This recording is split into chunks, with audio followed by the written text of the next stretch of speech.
Bismillahirrahmanirrahim. Assalamu alaikum dear students. I hope you are well and good and welcome back to Mehar Ujala academy.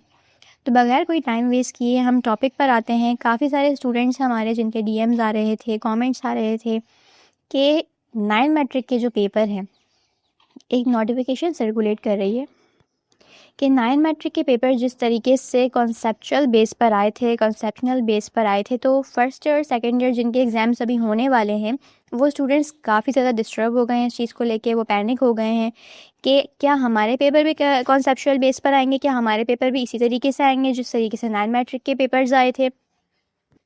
तो इस हवाले से students काफ़ी ज़्यादा डिस्टर्ब हो गए हैं। तो आपने सबसे पहले परेशान नहीं होना है, डिस्टर्ब नहीं हो, अपनी तैयारी को आप जो है वो कंटिन्यू करें। ऐसा नहीं करेंगे उसको छोड़ दो, बिल्कुल परेशान हो जाएगी अब हमने तो ये तैयारी कर ली है, अब हम पेपर में फ़ेल हो जाएंगे क्योंकि हमने तो इस तरह से तैयारी की है, अपने सिलेबस के अकॉर्डिंग तैयारी की है और पेपर जो है वो कॉन्सेप्चुअल बेस पर आएगा। तो इस तरह नहीं होता। अब बहुत सारे स्टूडेंट्स पूछ रहे हैं कि हम मॉडल पेपर फ़ॉलो करें, हम गेस्ट पेपर्स फ़ॉलो करें, हम क्या चीज़ फ़ॉलो करें, किस तरीके से हम तैयारी करें, क्योंकि एग्ज़ाम्स में टाइम तो बहुत ज़्यादा कम रह गया है। तो हम दोबारा से प्रिपरेशन किस तरीके से कर सकते हैं। बहुत सारे स्टूडेंट्स का ये भी सवाल है कि क्या अब न्यू मॉडल पेपर आएगा, बोर्ड ऑफिस वाले जो हैं, या फिर कोई नोटिफिकेशन अगेन ऐसी आएगी, कोई हमें मॉडल पेपर प्रोवाइड किया जाएगा जिससे हमें तैयारी करनी है। तो आपको इस वीडियो में तमाम चीज़ें मैं बताऊंगी। आपने परेशान नहीं होना, रिलैक्स हो जाएं, इस चीज़ को समझें और अपनी स्टडीज़ को फिर कंटिन्यू कीजिएगा। जो भी आप तैयारी कर रहे हैं वेल एंड गुड, बहुत अच्छी तैयारी कर रहे हैं, कोई परेशानी की बात नहीं है, आप लोग फेल नहीं होंगे। अब बात करते हैं जो नोटिफिकेशन हमारे पास आई है कॉन्सेप्ट बेस पेपर की। तो बिल्कुल कॉन्सेप्ट बेस पेपर जो है वो इस सेंस में आएंगे जैसे कि आप लोग देखें कि जो पंजाब बोर्ड है, कराची बोर्ड के अलावा जो बोर्ड्स हैं, पंजाब बोर्ड, फेडरल बोर्ड, तो ये लोग इसी तरीके से अपने पेपर्स फॉलो करते हैं, कॉन्सेप्ट बेस पेपर्स को फॉलो करते हैं ये लोग। लेकिन सिंध बोर्ड यानी कि आप लोगों का फर्स्ट ईयर सेकेंड ईयर के जो स्टूडेंट्स हैं उनका जो पेपर आएगा वो कम्प्लीटली कॉन्सेप्चुअल बेस नहीं होगा, यानी कम्प्लीटली कॉन्सेप्ट बेस पर नहीं आएगा। लेकिन जो आपसे क्वेश्चंस पूछे जाएंगे वो कॉन्सेप्ट बेस पर होंगे। अब किस तरीके से होंगे, अब सब्जेक्ट्स देख लें पहले। फिज़िक्स, केमिस्ट्री, मैथमेटिक्स, ये कुछ सब्जेक्ट्स ऐसे हैं जिसमें वो आपको कॉन्सेप्ट बेस पेपर दे सकते हैं। ठीक है, कॉन्सेप्ट बेस क्वेश्चंस आपको दे सकते हैं और आपने वो जो है वो सॉल्व करने होंगे। अब आपको फॉर एग्जांपल आपको किस तरीके से वो दे सकते हैं सवाल को घुमा के। मैथमेटिक्स तो देखें एक ऐसा सब्जेक्ट है जिसमें वो आपको मोस्टली, तो मैथमेटिक्स में इस तरह की कोई भी चीज़ नहीं आई कि वो आपको जो है वो कॉन्सेप्ट बेस पर दे सके। मैथमेटिक्स का इतना ज़्यादा नहीं है। ठीक है, फिज़िक्स केमिस्ट्री में कुछ क्वेश्चंस ऐसे होंगे कि वो आपको घुमा के दे सकते हैं। अब किस तरीके से डेरिवेशंस होती हैं, न्यूमेरिकल्स होते हैं। अब फिज़िक्स में आपके पास सवाल आता है वेक्टर का। ठीक है, आप ट्रेडिशन वे में आप उसकी क्या याद करके जाते हैं, डेरिवेशन याद करके जाते हैं। तो अब कॉन्सेप्ट बेस्ड क्वेश्चन आता है तो अब वो क्या करेंगे, उसी डेरिवेशन में आपसे जो है वो क्या करेंगे, वेक्टर के हवाले से कोई डेली लाइफ आपसे एग्जांपल पूछ ली जाएगी। ठीक है, तो इस तरीके से कुछ चीज़ें एडिशनल हो जाएंगी। ऐसा नहीं कि पूरा पेपर आपका चेंज होकर आएगा कि आपको कुछ भी नहीं आ रहा, ऐसा नहीं होगा। अगर कॉन्सेप्ट बेस्ड पेपर आएगा तो वो सिर्फ 40% या आएगा, 30 to 40% आएगा। ऐसा नहीं कि आपको कंप्लीट पेपर बिल्कुल आउट आएगा, आप कुछ कर ही नहीं सकते और आप बैठे हुए एग्जामिनेशन हॉल में, ऐसा कुछ नहीं होगा।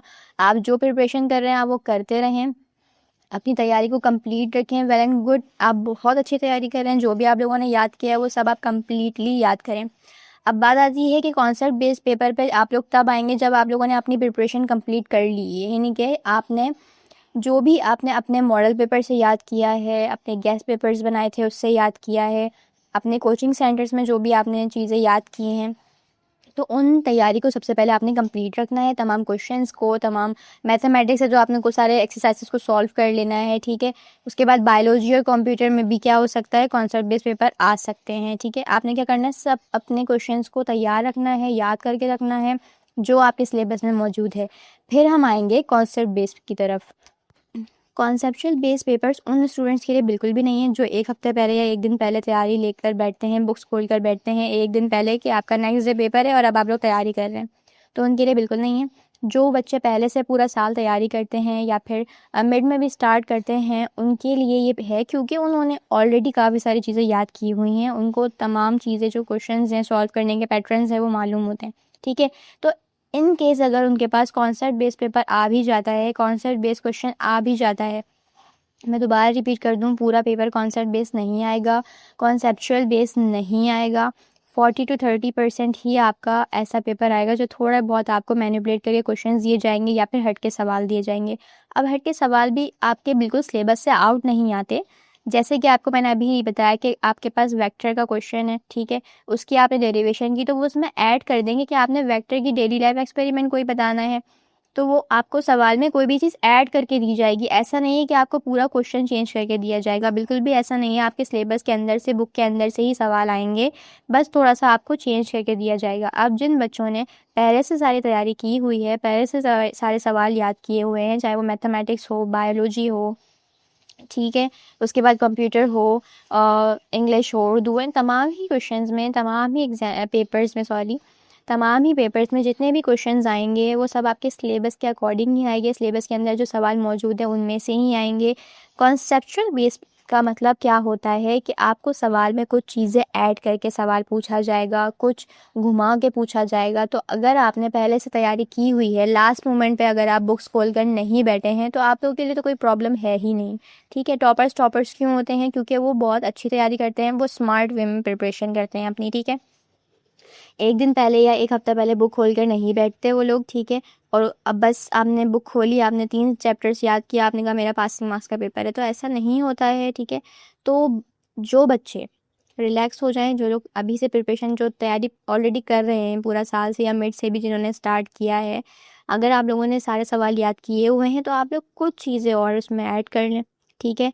और अपने सिलेबस से कुछ चीज़ें थोड़ी सी और ऐड कर लें उसके अंदर।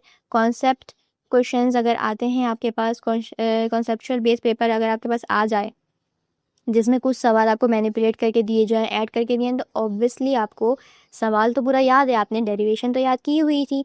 अब डेरिवेशन आपके पास तो आप लिख लेंगे। अब जो सवाल उसमें एडेड है वेक्टर से हवाले से, तो अगर आपने सवाल ऑलरेडी याद किया हुआ है तो आपको मालूम है कि अगर आपको उसमें एग्जाम्पल के तौर पर, डेली लाइफ एग्जाम्पल के तौर पर भी कुछ पूछा जाएगा तो आप लाजमी उसको भी सॉल्व कर सकते हैं, ठीक है। जैसे आपके पास सेकंड क्वेश्चन अगर आ जाता है, इलास्टिक कोलिजन के सवाल है, तो आपसे कोलिजन के अकॉर्डिंग कोई सवाल पूछ लिया जाएगा। तो ये वो सवाल हैं सारे जो आपके सिलेबस के अकॉर्डिंग ही आएंगे। कोई सवाल ऐसा नहीं है कि आप फर्स्ट ईयर में और आपसे सेकंड ईयर का कोई क्वेश्चन पूछ लिया जाएगा। आउट ऑफ बुक कोई सवाल नहीं आता, बस उसी सिलेबस में से जो आपके पास कुछ टॉपिक्स होते हैं उसको वो लोग क्या करते हैं, मैनिपुलेट करके या कुछ ऐड कर देंगे आपके सवाल के अंदर ही, ठीक है। लेकिन फिर भी फर्स्ट और सेकेंड ईयर के जो स्टूडेंट्स हैं सिंध बोर्ड में, उनके लिए बहुत कम चांसेस हैं कि कॉन्सेप्ट बेस पेपर आए, कॉन्सेप्चुअल बेस पेपर नहीं आएगा। मोस्टली चांसेस समझें, अगर आप 100 में से भी चांसेस है, 20% चांसेस हैं इस साल के। तो जो आप लोग तैयारी कर रहे हैं अपनी कंप्लीट तैयारी करें, परेशान नहीं होना, टेंशन नहीं लेनी, आपने अपनी प्रिपरेशन को कंप्लीट रखना है। ऐसा नहीं कि आप लोगों ने नोटिफिकेशन पढ़ ली, भाई कॉन्सेप्चुअल बेस पेपर आ रहा है, अब जो हमने तैयारी की है वो तो सब बेकार हो गई है। ऐसा नहीं करना आपने, जो आपने तैयारी करनी है कंप्लीट रखें उसको। उसके बाद कुछ चीज़ें आप एडिशनल उसके अंदर करना चाहते हैं, एग्जाम्पल्स के हवाले से, सिनेरियोज़ के हवाले से एडिशन करना चाहते हैं तो वो आप कर लें। अब चांसेस किस तरीके से होते हैं, अगर बोर्ड ऑफिस की तरफ से कोई आपको ऑफिशियल नोटिफिकेशंस आती हैं, देखें बहुत सारे पेजेस ऐसे हैं जो कि फ़ेक बनाए गए हैं बोर्ड ऑफिस के नाम से।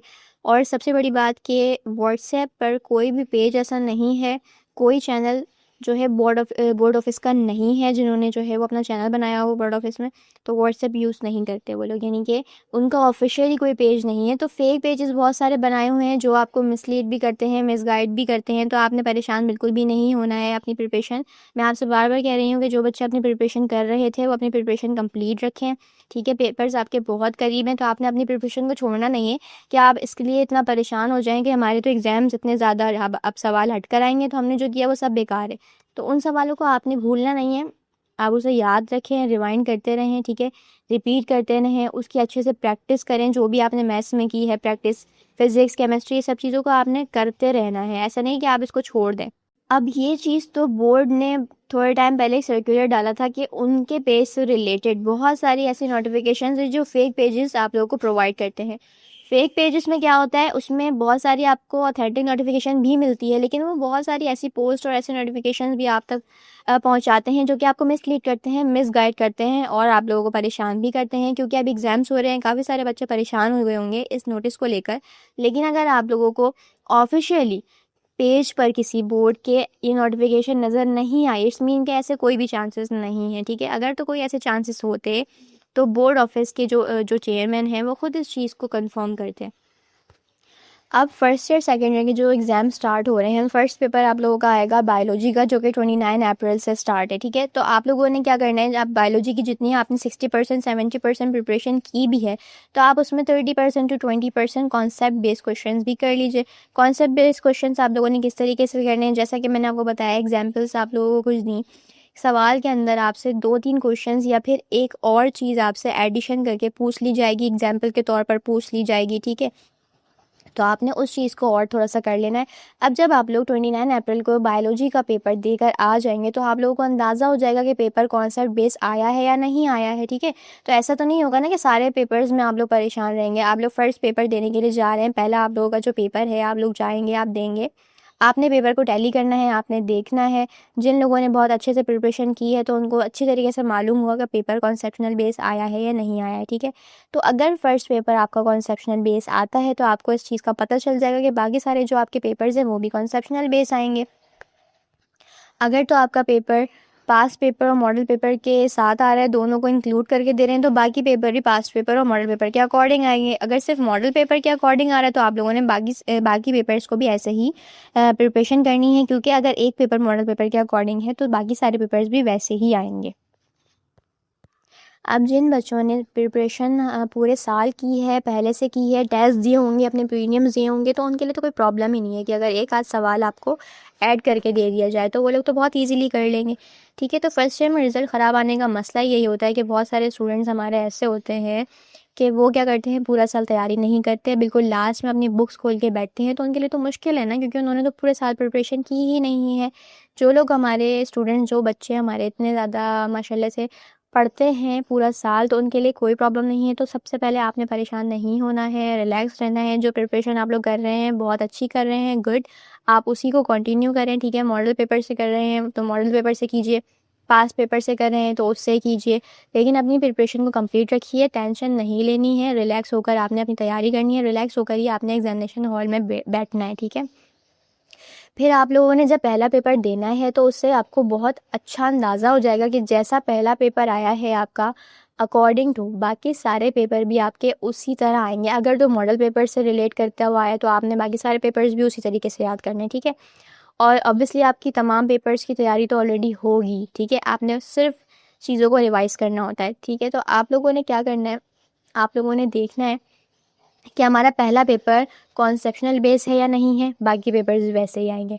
तो ठीक है, रिलैक्स रहिए, प्रिपरेशन की अपनी तैयारी करते रहिए अपने एग्ज़ाम्स की। अगर कोई चीज़ नहीं समझ में आती आप लोगों को, कोई भी ऐसा सवाल है या कोई अभी भी आपको कोई डाउट है, नहीं समझ में आ रही कोई चीज़, तो आप कमेंट सेक्शन में पूछ सकते हैं, मैं उस पर भी अगेन एक वीडियो बना दूँगी, ठीक है। तो होपफुली आपको ये चीज़ें समझ आई होंगी, इन्फॉर्मेटिव लगी होगी वीडियो। अगर आप चैनल पर नए हैं तो चैनल को सब्सक्राइब कर लीजिएगा, साथ में लगे हुए बेल आइकन को प्रेस कर लिया करें। रिलैक्स रहें, परेशान नहीं हो। All the best to all of you जो भी एग्ज़ाम्स देने जा रहे हैं फर्स्ट ईयर सेकेंड ईयर के। नेक्स्ट वीडियो तक के लिए अल्लाह हाफ़िज़।